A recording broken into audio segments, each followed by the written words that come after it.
Welcome to another episode of the Tower 26B Race Radio Podcast. I'm Jim Levitsky here once again with Coach Jerry Rodriguez. Coach, how you doing today? I'm good. How are you? I'm excited. We have an extra special guest in, our Tower 26 swimmer, Cam Wurf. How you doing? We introduce him as the Tower 26 swimmer first and foremost. Gee, I just wish I had the energy you have at 5:45 this morning. I would have knocked a bit more off my 1,000-meter time trial this morning in the pool. It's all an act. At 5:45 this morning, I was tucked cozy in my bed because it is pouring rain. What was up with that? You were a no-show this morning. No comment. I don't admit to injury, so no comment. I was tired, all right? My wife was a little too comfortable next to me, and I just said, there's no way I'm getting out in this rain. So good on you guys. But Cam, it's good to have you in studio. We're excited to learn more about you. Olympic rower, professional cyclist, turned professional triathlete. This guy's giving me a run for my money in professional titles. I thought I was the king of professional triathlete, being a former professional ice hockey player.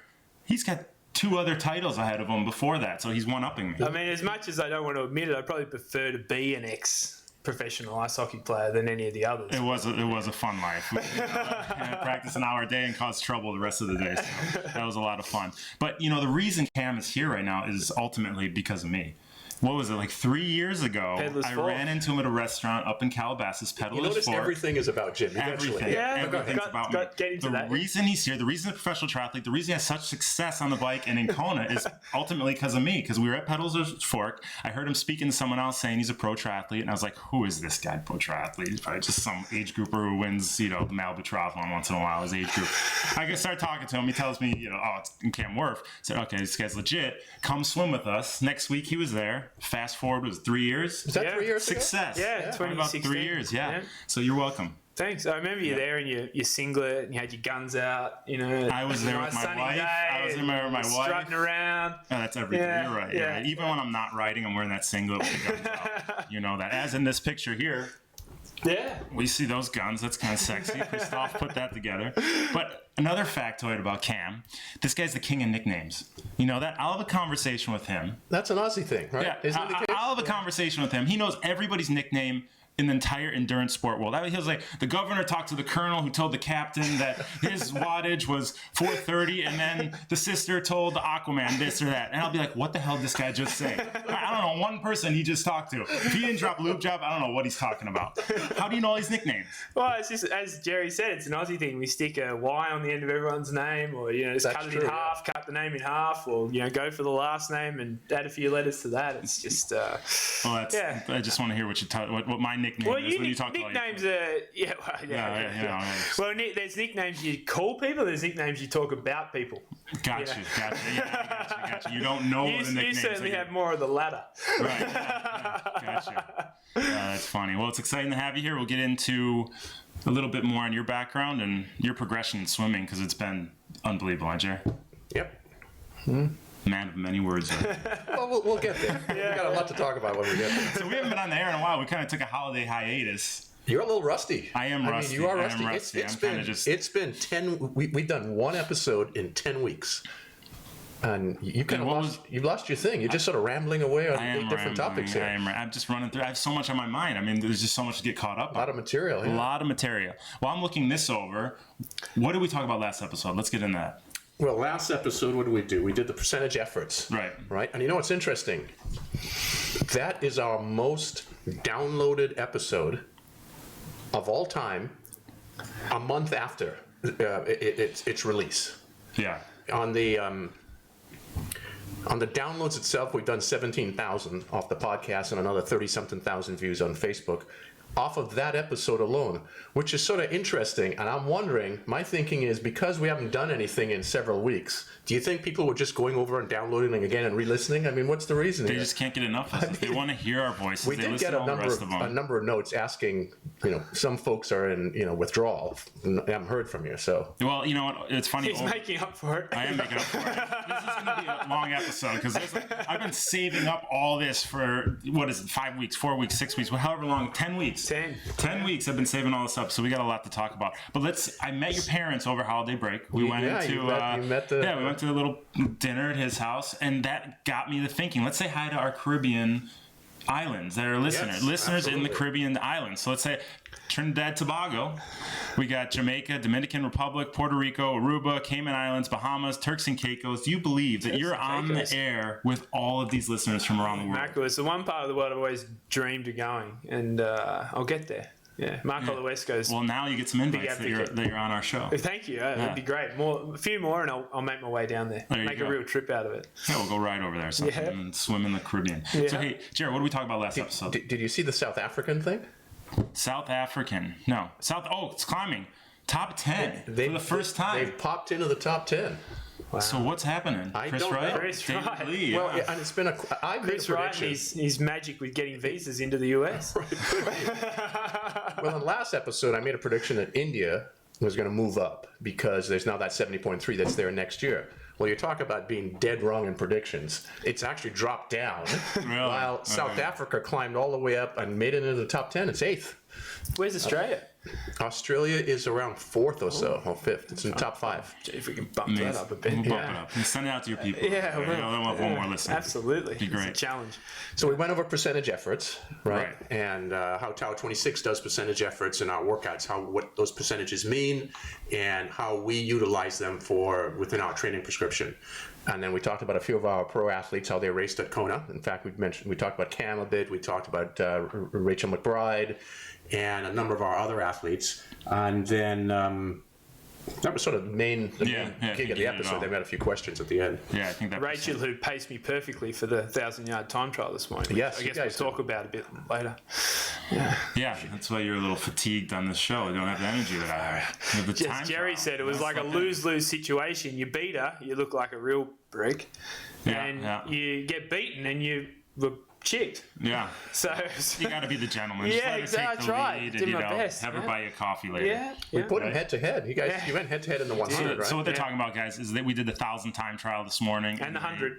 And the 100-time trial. So I guess we'll get in some times later or maybe another episode. But they did this morning. That's what this banter is that you might not understand. That's true. We should have said that. And by the way, it's a busy week here at Tower 26. So Cam's here for 6 weeks or so. Rachel McBride's in town. Steph Corker's in town. Triathlon Taryn is in town, or coming into town. He's here. He's here. You can hear Jack Fabian is here, one of our coaches that just started coaching with us, former U.S. Olympic open water coach for 8 national teams is here. His daughter, world champion open water swimmer, is here swimming with us. I mean, it's a big week at Tower 26. It is a full pool. Yeah. A lot of names out there. So let's get in the Cam. Let's start talking about him. Well, you ready? Yeah. Let's learn the Cam. I mean, tell us about rowing. How did that come about? Well, I mean, as a kid, growing up in Australia, and I grew up on a tiny little island, 300 people. If you go from LA to Sydney, about 400 miles before you get to Sydney, you cross a little island that's 10 miles long and half a mile wide, and that's where I grew up with Tim Reed. Oh, really? In fact, and there was 30 kids at our school, and 300 people lived there, and of course, you do everything. Every single sport under the sun, and with that cricket. Yeah, absolutely. Yeah. But with that limited number of people, you inevitably are usually in the top few of everything, every sport. You think you're really good at everything because there's not many people to beat. And so that was a great way growing up. And so I did everything as a kid that, a small island could offer, which included riding our bikes to school. We obviously swam all the time. We'd run around all the time. So I guess triathlon inadvertently became like a natural fit. For the future, obviously. Both of us went to boarding school. Tim focused on rugby, and that was when I started rowing. Are you and Tim similar age? Yeah, he's a year or so younger than me. Okay. So, with the way the school was, you had kinder to grade 3 together and grade 3 to 6. So we were pretty much always together, apart from one year where I maybe was a year ahead of him in the class. So. And by the way, for our audience's edification, Tim Reed was it 2 or 3 years ago? Yeah. 70.3 world champion. 2016. Yeah. Men's. And obviously credit you guys with a lot of his swimming career. Came here for quite a few months, 2015, 14. Right. When he was coached by Matt Dixon, he came down a few times, right? Yeah. So of course, Jim was the icing on the cake for coming to swim with you guys. Tim Reed was actually the first one that had told me about you guys. And going to high school, rowing was just a sport I hadn't done. been around boats a lot, being on an island, and thought give that a go, and yeah, love that. And so that became my summer sport. Of course, did football and soccer, Australian football, soccer, swimming, athletics, everything else, golf during the rest of the year. And 2000 Olympics, I went along and watched the Olympics in Sydney, and went to the rowing, and just really got that bug, and it's funny because I've had the same sort of thing in really each same situations arisen in every sport. When you go and see something face to face, like you get that close. And I went with Stephen Hawkins, who'd won gold in Barcelona. He was from Tasmania, and after that he'd retired and got into abalone diving. And my dad was an abalone diver and pioneered the industry. So Stephen, as often the best do, they sought out the best. Was at our house, having dinner with us, learning where to dive. There was maps on the dinner table, and here I am seeing this guy that's the hero, of Tasmania and Australia. He was only 21, won gold medal in rowing, and I'm learning from my dad, and you're like, whoa, he's learning. You see him as a normal person. I mean, he was still your hero, but engaged, and so that was really a great lesson. That was when I was around 13, 14 years old. And so fast forward being at the Olympics with him, so we got to go around the back and meet the athletes, seeing them face to face, you're like, wow, yeah, you know what, I'm not much different to you lot, I think I could be in that seat. And that really drove me to make the games in Athens a few years later.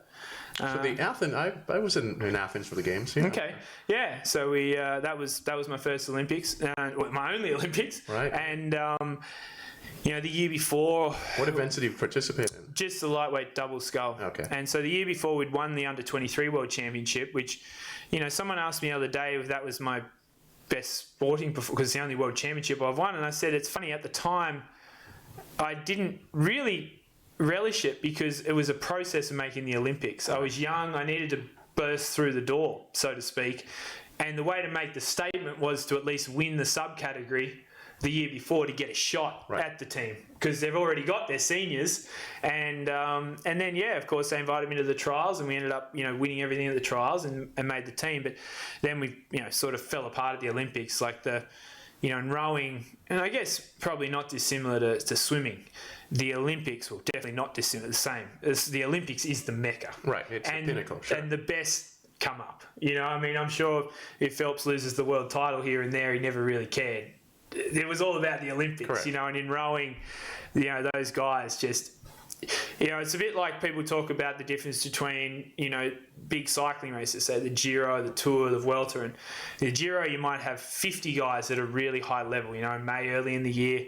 So it's a little bit stressful. By the time the Tour comes around, there's 150 guys at that level. So it's not that the level's so much different. It's just that all of a sudden there's better. Right. There's better people around you. And so when did the transition occur? So you were 2004 games. Yeah. And then...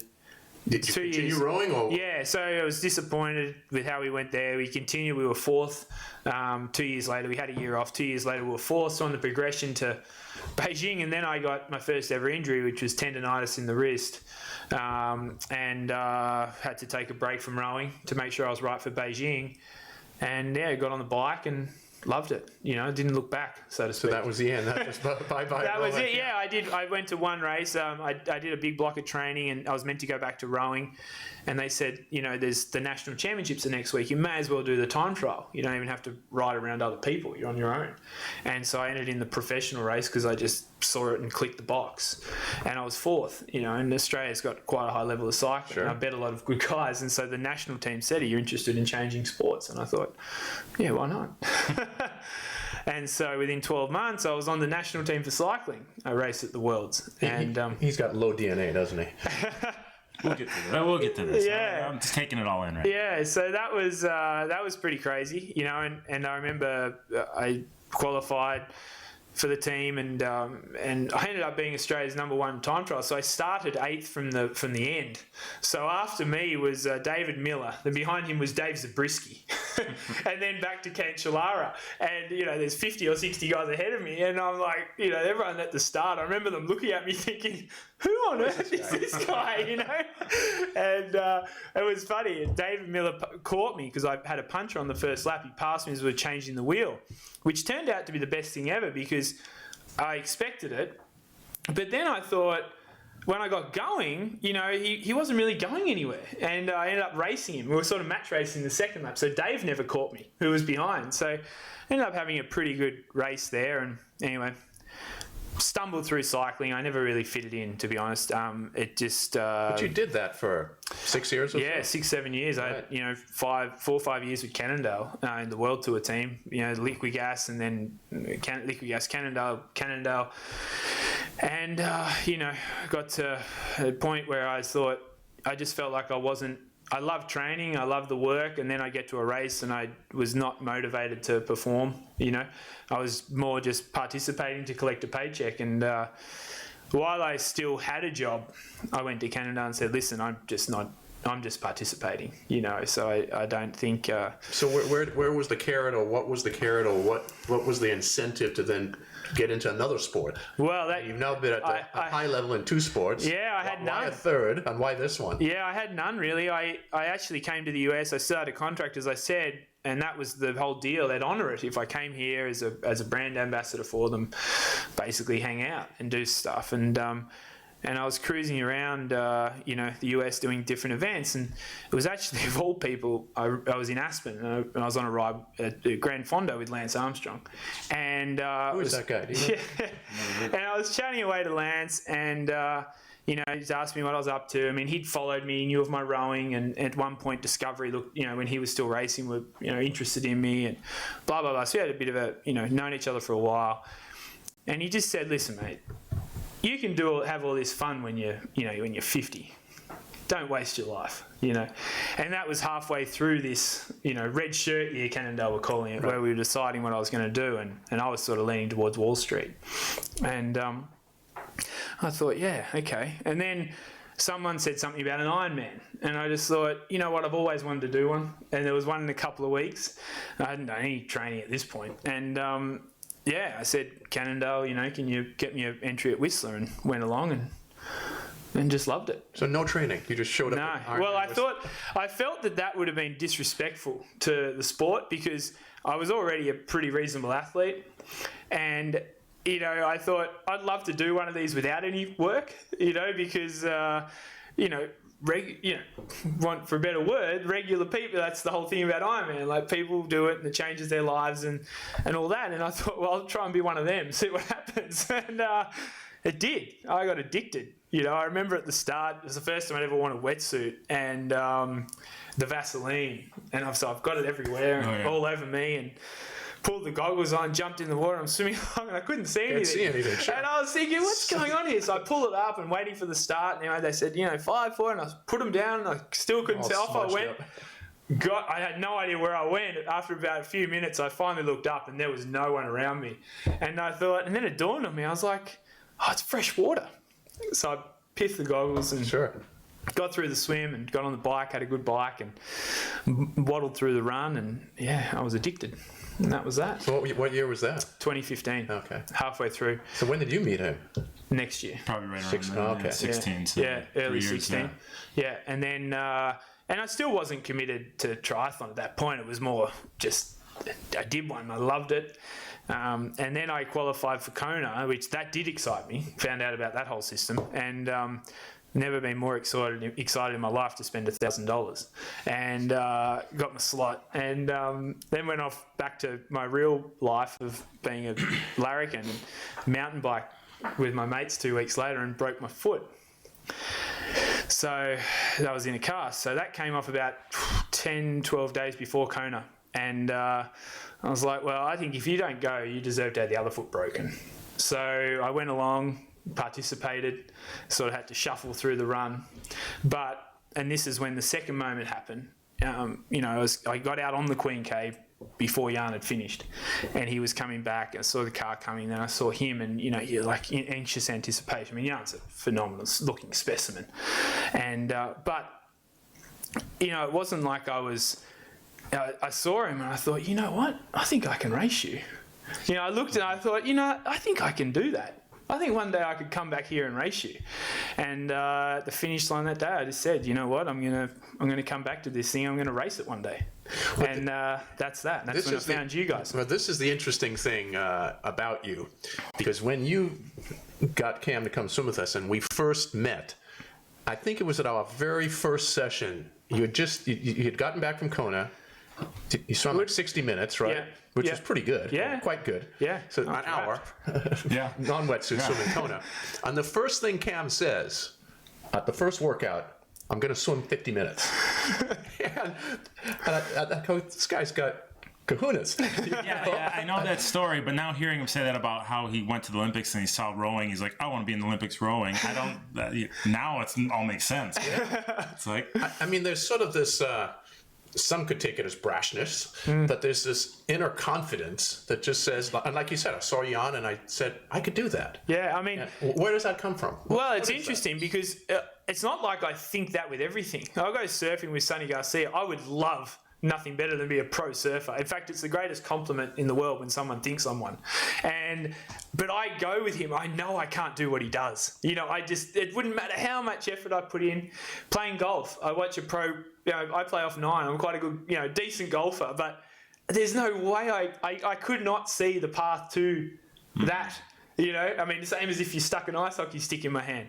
But yeah, there's been these moments, and that was one of them where I just look in there and I think, you know what? Yeah, I can get there. I really, and it probably comes from back to Steve Hawkins at our house as a 13-year-old, learning from my dad and realizing that these phenomenal humans are humans. Right. And put the pants on the same way. That's it. Right. You break that part down.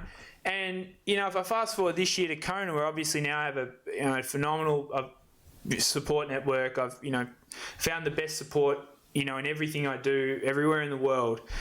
And, and a lot of people have invested a lot in me now, with regard to Kona, particularly the bike and the equipment, all these things. And I'm walking to the start, and you got your swim skin, you got your suit under it, you're carrying your goggles and your cap, and you're barefooted, and that's it. And at the end of the day, that's it. It's just you. Right. So that was a really cool moment too this year. And I'd never felt that before, and it excited the hell out of me. I couldn't wait to get in the water. Yeah, that race is a different feeling than anything else. Yeah. Yeah, it was awesome watching him. Watching him come out, see him crush on the bike, and just knowing how fast he's come to maturity in this sport. I mean, you have a long way to go still because you're young and fresh, and it's going to be exciting to see where you go. And I'm sure you'll be head to head with Jan and he's whoever got that. else. He's got that belief system that he can do it. In fact, like I said earlier, 60 minutes, an hour is fast for an Ironman swim, non-wetsuit. Okay. You started swimming with us, and within 10 months, you went 50 minutes.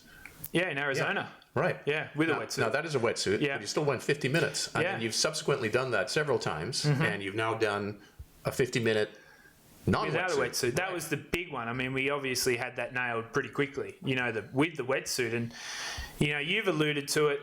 You're growing up as a kid in Australia, you're in the surf, you're sort of racing, you're just doing stuff competitively, cycling, moving around the peloton. And the big thing that, you and I talked about before, Arizona, which was a really key race for me because at that point we'd spent a year, I'd been injured, I'd had some bad experiences racing, Cairns, for example. It was sort of like the last, is this really going to happen? And we were like, I want to swim front pack and I want to get off the bike ahead of Jan's world record split. I hadn't run at that point in 6 months. So I knew I wasn't running anywhere, but it was, for me, it's like, okay, if I can be at that pace, the fastest ever, at that point, I'll think about learning to run. It might be really time to really commit to this. And, that swim part was just, as we talked about, it was just, I have to be there. you know. And from cycling, there's so many times where if you just give it that little bit more, that another 10, 20, 30 seconds just to hold the wheel, and then it gets easier. Right. And it was incredible. Like I started aggressive, and I had Joe Gambles there, which was great because another guy I grew up with in Tasmania.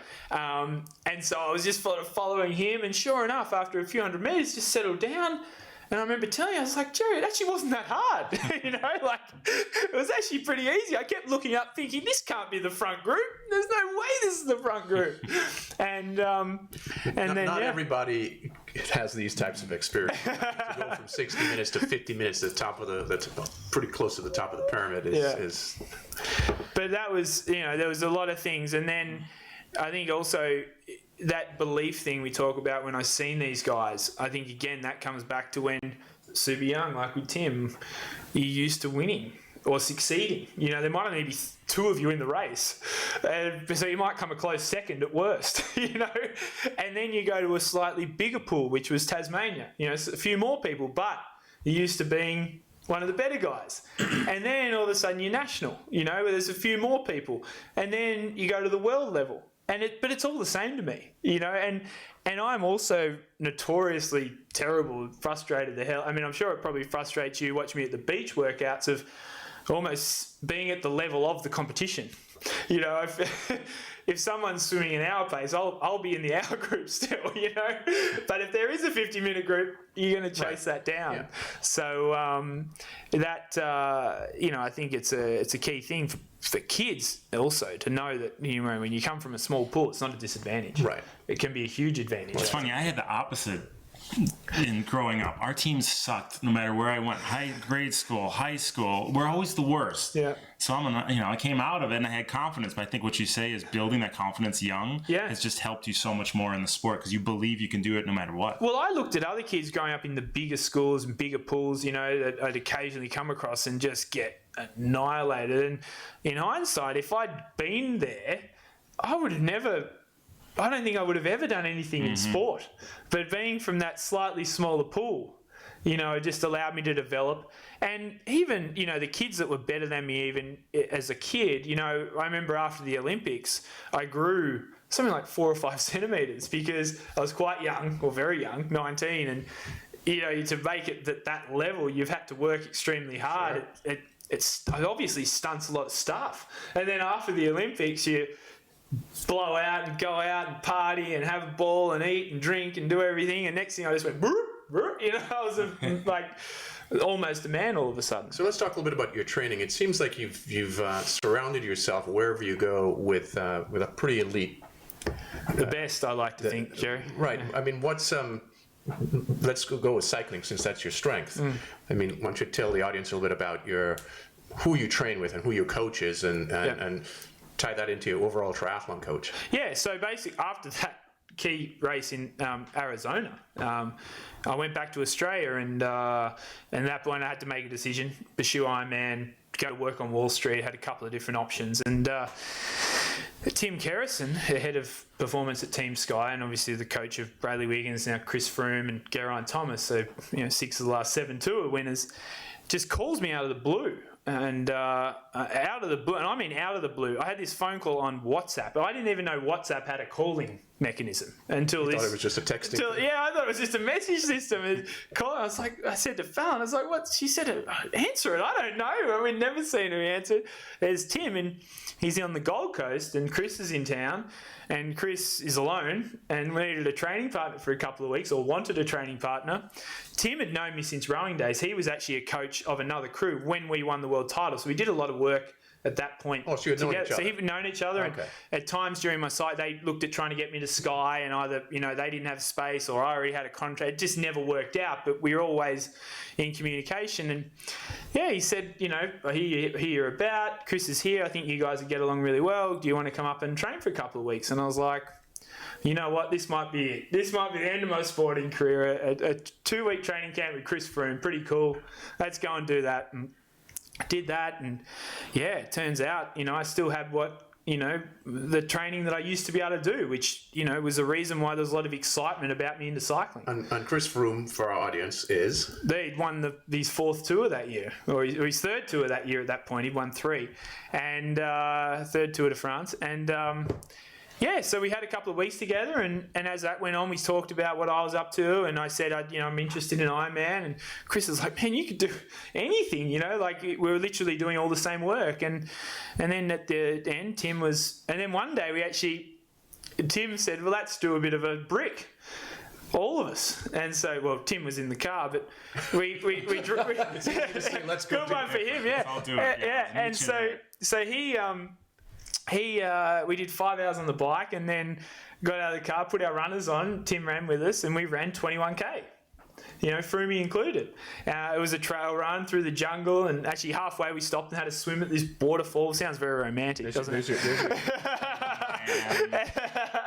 And anyway, that was great. And then by the end, Tim said, "Well, look, I'm happy to help you out with this. Let's have a real crack at it." And and I told him about I've been swimming here, and he said, "Well, they're in LA, so we need to get you swimming now." And so that afternoon, he drives me down to so Tim was a physiologist at the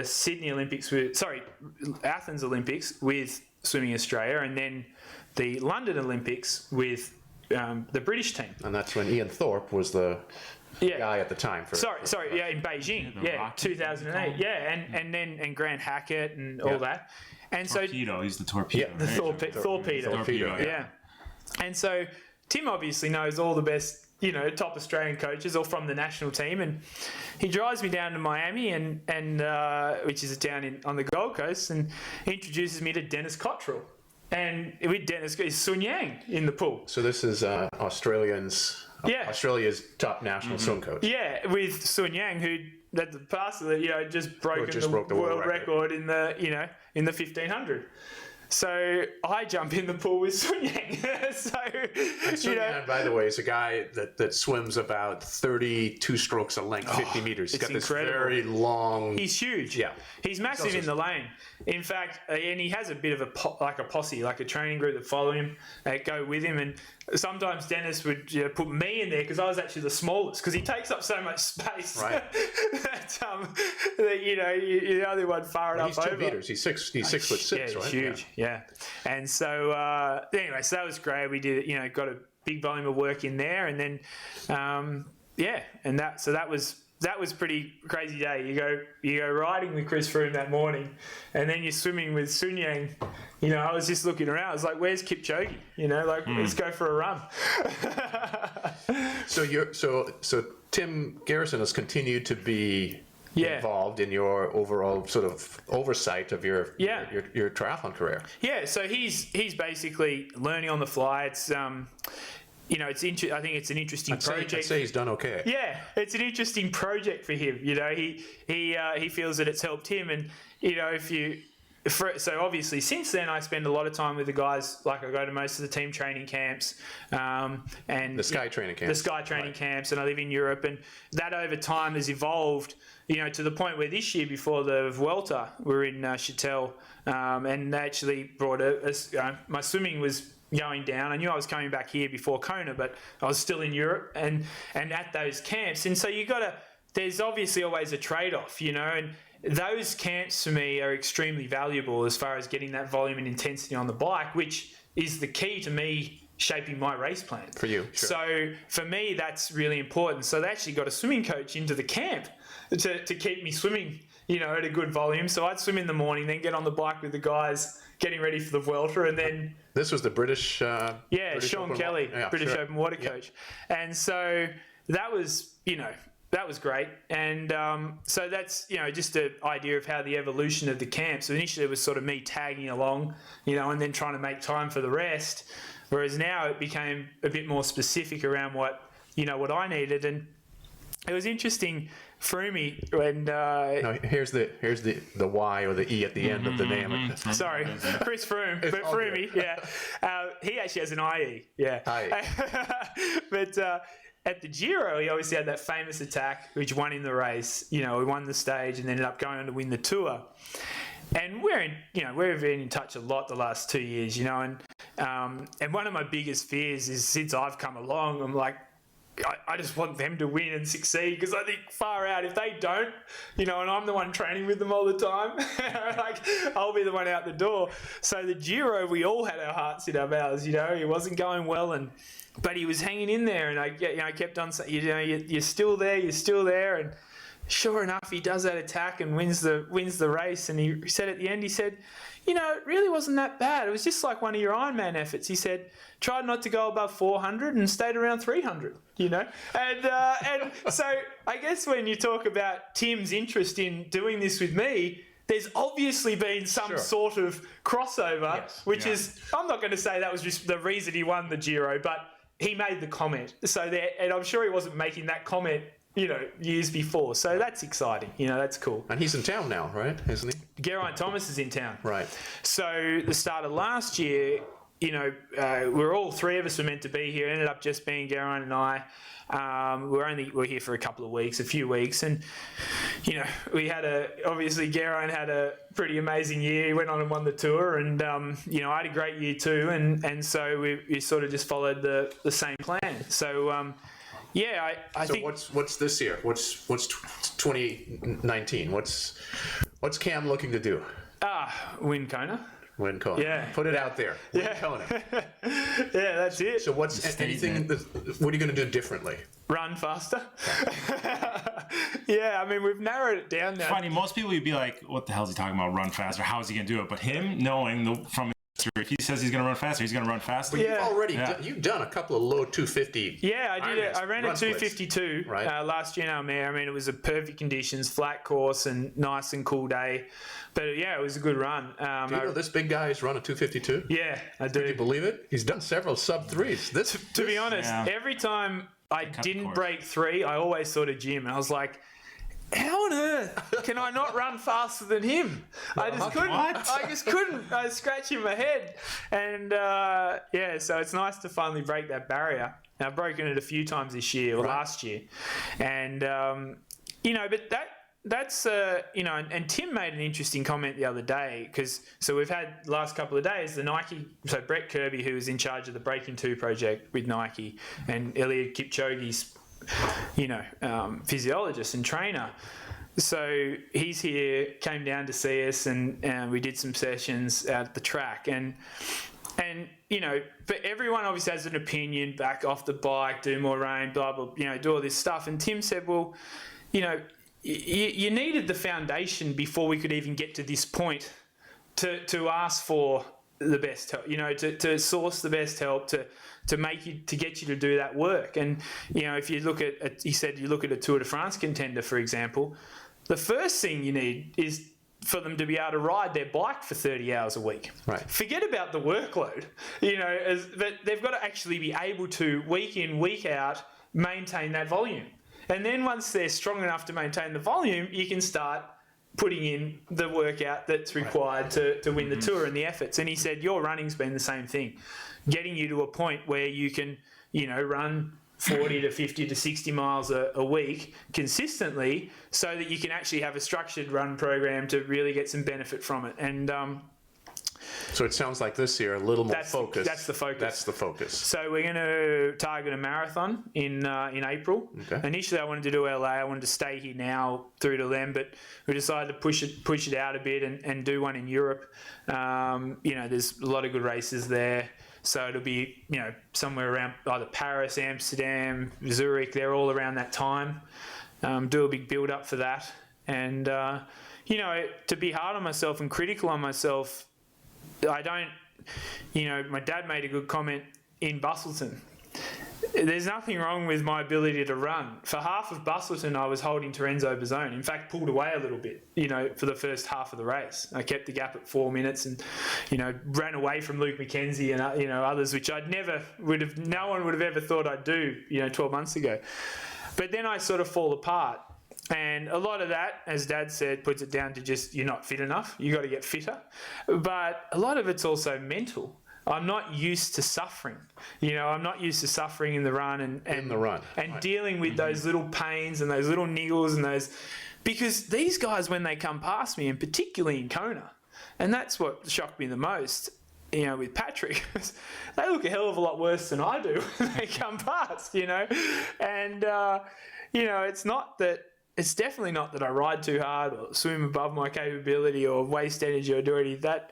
These guys are just better conditioned to do what they're doing, and as you told me years ago, it takes time, and it has taken time, and I've just been really fortunate that I've had such great advice along the way to believe in me. Firstly, the long term, sure, and start to put it all together, and the running. I mean, gosh, I've led the biggest race in the world 2 years in a row onto the run. It's pretty obvious where my problem is. We've been pretty fortunate. We have Cam swimming with us. When you talk about top riders, we've got Lionel, Talansky. I mean, we should get the three of you out for a training camp together. Yeah. How about we just go to this training camp he's talking about before the Vuelta? We're looking for a spot to do a training camp. That was Chatel. Join with in the French Alps. We'll join on. Morzine's got it. Jerry probably know of Morzine, a bit of a swimming sort of mecca, and triathlon mecca.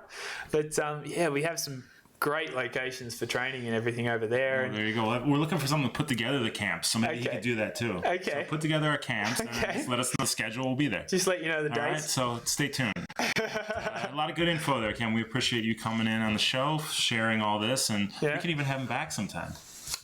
Well, if he has time, if he's not in Europe, running a marathon. That's the other thing we've talked about. How it's gone the last few years, and it's gone pretty well. Every year we've done a bit better. Before 2017, I didn't get down to swim with you guys. I didn't swim well in Kona. Last year, I did. I was here for those open water sessions that last month. Well, you've always been almost a little too kind about us, to be truthful, because you've done a fair amount of training away from Tower 26, and then you come in here for several sessions, and then you do well, but you give us credit, but that credit goes to many other coaches also who have participated in your journey. So I for sure, but I will say that there's certain things that your group offers that isn't offered anywhere else, and particularly before Kona, just that. I don't even know if you'll remember it, but I was doing those sprints next to someone and I was getting beaten every 25, and you just said, finish your stroke off. I was just pulling out early. Little things like that, you can't pick up on often when you're doing the work on your own, for starters. Sure. And then those ocean swims, that raciness, it just gets you in that zone. I went to the practice swim then, had a great swim, and then went into the race super confident. So you'll definitely see me again before Kona. As I said, every year we're just trying to do everything a little bit better. Yeah. And being here in that crucial period will be certainly part of it. It's going to be a fun year, and if you need help running, my number. But hey, let's get to the workout of the episode. Go to coaching.tower26.com for the details on the workout. And Cam, you just did this workout on Tuesday, so if you want to pipe up on anything here, Jerry's going to go over the workout of the episode. See, guys, this is a workout we've actually done before, but this is a session that's one of our key foundation sessions. We're in our new phase. It's our training phase, our base phase, our foundation phase of the year, the last several months, the first few months of the year. And this is one of our key sessions that we will repeat multiple times over the next several weeks. In fact, we'll do it approximately once every 3 weeks. The main complexion of the session stays the same, but we may augment a few pieces of it, but overall the mosaic stays in place. And then every 3 weeks we get to redo it and sort of gauge against how you did it the prior time. So we have several elements of warm-up, but in the essence of time here, let's skip through the warm-up. You can just go to the website, coaching.tower26.com, to see the details. But the main set would be 4 swims, and it varies depending on level. So level 1, such as Cam, professional athletes, would be 4 800s, level 2, 4 700s, level 3, 4 600s, level 4 500s. But what we did was we always take these sets, and by the way, this is important how the complexion of these sets are laid out, because a swim coach might want those 4 800s done a particular way, but we're swim coaches for triathletes, and we have to think in terms of these athletes also have other sports to go prepare for. So when I construct these workouts, they are carefully crafted to be able to get the best value out of the athlete, but also make sure that there's still some oomph left to be able to ride and run well that day. So the first segment of the set, we broke it into those 4 swims. The first one, we took it and did 4 200s or 4 175s or 4 150s or 4 125s for the various levels, but we pulled it. And as you know, pulling makes things a little bit easier, and we also use pulling to work on always great technique, especially on very, very good alignment. So we pulled those, we progressed effort 1 to 4, which means you get faster and faster each one, and we had about 30 seconds rest or so between those. Then we took the gear off, and then the second one, we broke it into a series of 100s. We did those with approximately 15 seconds rest, and we asked for a steady state effort at the upper aerobic range, which is about 85% of your maximum heart rate. For certain athletes, in fact, there are some tour riders in the past that could get heart rates up to 92% of maximum heart rate while still staying aerobic. Whatever your upper limit is, we want those swims, about 10 to 12 minutes of it, of high upper aerobic intensity. Then we put the pulling gear back on. We did number 3 as all recovery. So we lowered heart rate back down to about 70%. It was a continuous approximate 10-minute pull. And then we took the gear off. And on number 4, we came back and swam again, another set of 100s, where we went the first 50 was fast, and the second 50, 80% effort. And we took much more rest in those, about 30 or 40 seconds. That was the one that I really found very specific to actually a race, and was one of the few things we did before Kona was taking it out real hard, for some hundreds, and makes a huge, and learning how to deal with clearing that, initial lactate. Right. So they were great. And we do a lot more of that, obviously, in our race ready phase. But at the beginning of the season, since we have just come out of our technical phase, and most of our technical phase swimming is done at much, much lower efforts typically, although we do have sprinklings of speed in there, we need now to start introducing various efforts and to teach athletes to not just be steady state, because many endurance athletes have one effort, one gear, 75%. We need to start introducing 80% efforts and 85% efforts, and in this case, that first 50 was 90% or higher. It was interesting because I did that, and I think I was cycling around 107, 108s for pretty much all of them. And you said to me, make sure you keep it that aero, don't go too hard. And then this morning we were warming up for this 1,000-yard thing, and I was sort of thinking 115 would be sort of tops, and I just noticed that in the warm-up hundreds, I was knocking 115s, and then for the 1,000, it wasn't actually too far off what I did that day, seemingly, at full gas. So it was amazing to see how much you just opened up in a couple of sessions. When you come from that other phase, when you come from that technique phase. One thing you're really good at is varying your efforts. Like when we say go 70%, he goes 70%. He doesn't just take it out and go, 95% the whole workout just because he knows he can make it through the workout. On that, Jim, the biggest thing I've learned from the likes of Chris Froome, Geraint Thomas, like being around the team, is when it's on, and when it's off, it's off. Yes. You use the effort, you use your energy when you need to use your energy. There's no point wasting it, on a 70% 400 pull. Just get through that 70% 400 pull. Swim properly. It's 70%. Yeah. That's it. That's all it is. Swim properly and give some pepper to the rest of it. Let's hit I always say, you have to be able to swim easy in order to swim fast, right? So hey, let's get to the questions of the episode. Remember, for the workout of the episode, go to coaching.tower26.com.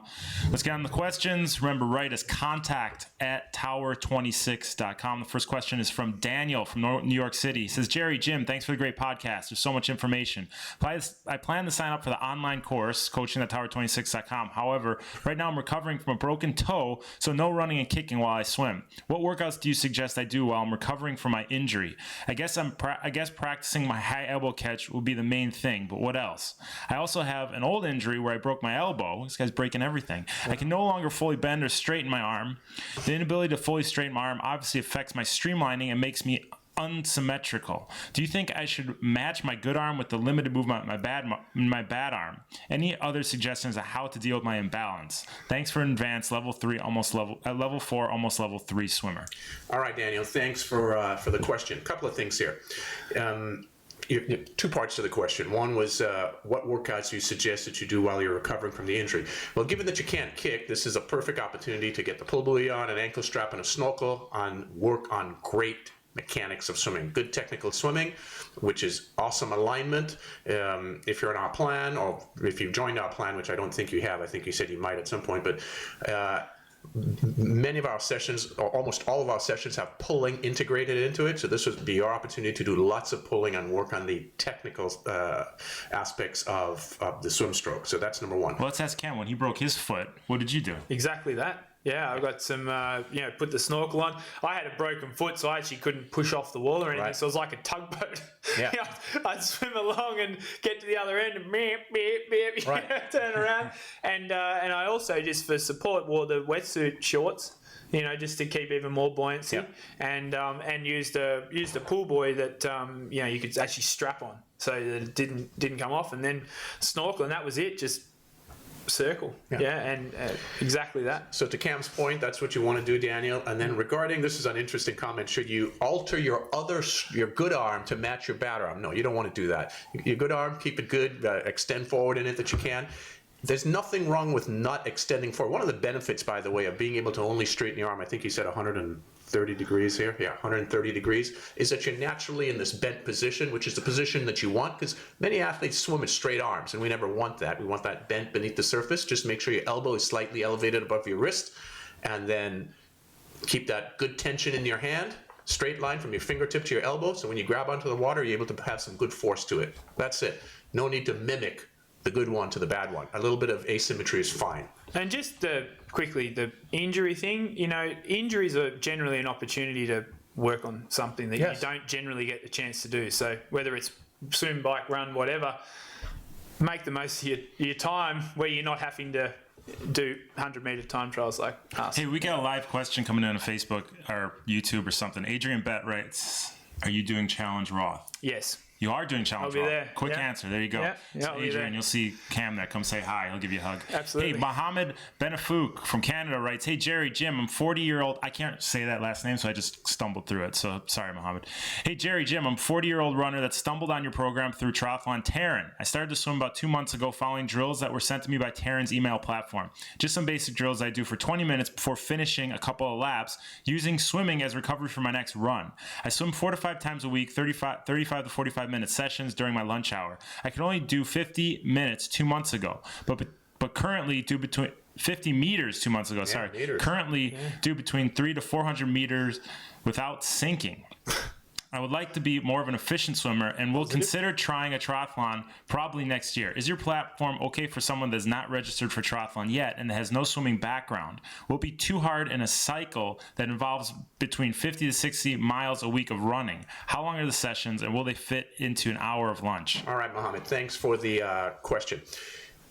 So our platform offers a significant amount of technical proper swimming mechanics, a training program, and a feedback loop. So will you benefit whether you're doing triathlon or not? The answer is obviously yes. But you have to decide how much time you have to dedicate and how serious you want to be at this time, given that running is where your mental focus is. I do think, though, that if you're in a platform such as ours or some other training program, maybe something that's even local, that will continue to give you good assistance to your running, because swimming is probably the best thing you can do to aid running, right? As you know, because running is highly corrosive, and swimming has a way of sort of helping to smooth out those very, very tight muscles. So it would be great to continue your swimming as much as you can. The thing is, our sessions, especially our A sessions, are longer, so they would not be able to fit into 35 to 45 minutes. We do have a 60-minute version of it, so that would be the shortest version of our 2A sessions. So you can certainly try to do that once or twice a week. But being on some type of guided program, I think, would be in your best interest, because you'd be able to get some technical feedback while actually having some professional training plan behind you. So your progress rate would be much more rapid. Beautiful. Dean writes, thanks very much for your podcast, guys. I really appreciate your attention to body awareness and tautness. You encourage people to not use things like music as a distraction and to try to enjoy their time in the water. But I think I detect a slight disparagement of lane swimmers, since it seems obvious that many of them, at least in my pool, are focused smooth, fast, and seem to enjoy the pure act of swimming. Well, I suspect that I misunderstand what you are saying. Can you clarify this for me, please? Dean, thanks for your question. I don't really know what lane swimmers are, but because that's not a term that I'm familiar with, so I can't recall using that term. Slight disparagement, I think that's perhaps a matter of opinion. Typically, lap swimming, at least my experience with lap swimming all over the world, mainly because I've traveled quite a bit, unless the lanes that are available for lap swimming are well monitored by the pool staff, the lifeguards, where they are segmented properly with the proper speeds in each lane. When that's done, lap lanes run fairly smoothly. When it's not done, which it's not done really well here, in many of the pools that I swim in, then you have difficulty because you have such a wide disparity in speeds in the lane. So you might have somebody of Cameron's level that can swim 50 minutes for an Ironman, and then somebody that could swim 2 minutes per 100 or 2 hours for an Ironman in the same lane, and that causes a lot of dysfunction in the lane. So if there was disparagement, it's more along the lines of the disequity or inequity in the speeds, and then some athletes trying to actually do training sessions, while many lap swimmers tend to just go back and forth or stop, swim for 2 minutes, stop and talk for 30 seconds, 50 seconds, whatever it may be. So the continuity of lap swimming is very difficult, or training in a lap lane is rather difficult. Yeah, I think you have to be very aware of that and go into it with those expectations. Yes. If you get into a lane and you see people everywhere and you're trying to do 1000s on the 130, well, you're probably not going to have a very good workout. So do your drills. I come across this as like you, Jerry, traveller. Some pools, you go to France, it's like the most popular sport in the world. I mean, it's like the 4:05 at peak hour. You know, you can barely move. But what do? Not swim? I mean, you got to do something. So just adjust what you've got going on and wait for that clear space, and then maybe throw in a bit of work here and there. Yeah, we all have that problem. I just swim over them, press the head down, and go right through. It's a bunch of cantaloupes in the water. Jared, let's take one more question before we. Natalie from Lafayette, Louisiana writes, "I'm 8 weeks post clavicle fracture and about to return to swimming. Do you guys have any suggestions how I should approach my return as far as volume and intensity? For reference, I generally swim 3 days a week, average around 8,000 for the week, except during builds for Ironman where I'm closer to 10 to 12,000 per week. I'll be doing Ironman Texas at the end of April and ready to get back at it, but I don't want to incur any issues with overuse since I've been off for 8 weeks. Your podcast has been a pivotal role in my swimming over the past 2 years. I learned to really swim 3 years ago when I was training for my first sprint triathlon. Just following Jerry's suggestions and tips showed me so much improvement in my swim, especially with consideration to form. So thank you both for a very informative and fun podcast. Keep it up." All right, Natalie, thank you for the question and thank you for the compliments. With 3 years of background behind you already and reasonable volume of 10 to 12K a week, which is pretty good for an amateur, and it sounds like you've been consistent at this, you can actually afford to almost come right back in, get into your 3 sessions a week. You might graduate slightly over the first 3 weeks from 7K to 9K to 10K by the third week, but swimming, unlike running, you can really get back into volume rather quickly because it's so gentle on the body. So I don't think there are any issues here at all, and with your type of background, in 3 weeks you'd be back to normal. There you go. Thanks for writing in. Remember, write contact@tower26.com. Jerry, we're going to talk about next episode. Well, we promised at this episode to have Michael Collins here, and because we're going to be doing our technical, launching our technical application where you can submit your videos and we'll review those and give you technical feedback. And that's taken a little bit longer than we thought, but we're almost ready, right, Christoph? Yes. We're almost there. And so we will be ready to go by the next episode. So we'll have Mike sitting in that chair where Cam is, and then we'll go over the technical. I don't know if he can be replaced. This is a pretty good episode. Warmed it up for me. Yes, you have. I'm excited to come back. I can't wait. We got a lot to talk. I got a lot more log stories all year when I'm in Europe with the guys, and really excited to come back in it'll be fun. We look forward to your season, Jer. Thanks for all the good info. Thank you. Cam, good info. We look forward to a good season from you. All you guys, thanks for tuning in. Thanks for following. Thanks for subscribing. And just thanks for everything. Go to coaching@tower26.com to check out all the workouts and more information on Tower 26 and tower26.com, new website. Yes. Right? Christoph did a great job with that. So we'll see you guys next time. For Cam Wurf, Jared Rodriguez, is Jim Lubinsky saying so long. Tower 26 Bay Race Ready Podcast.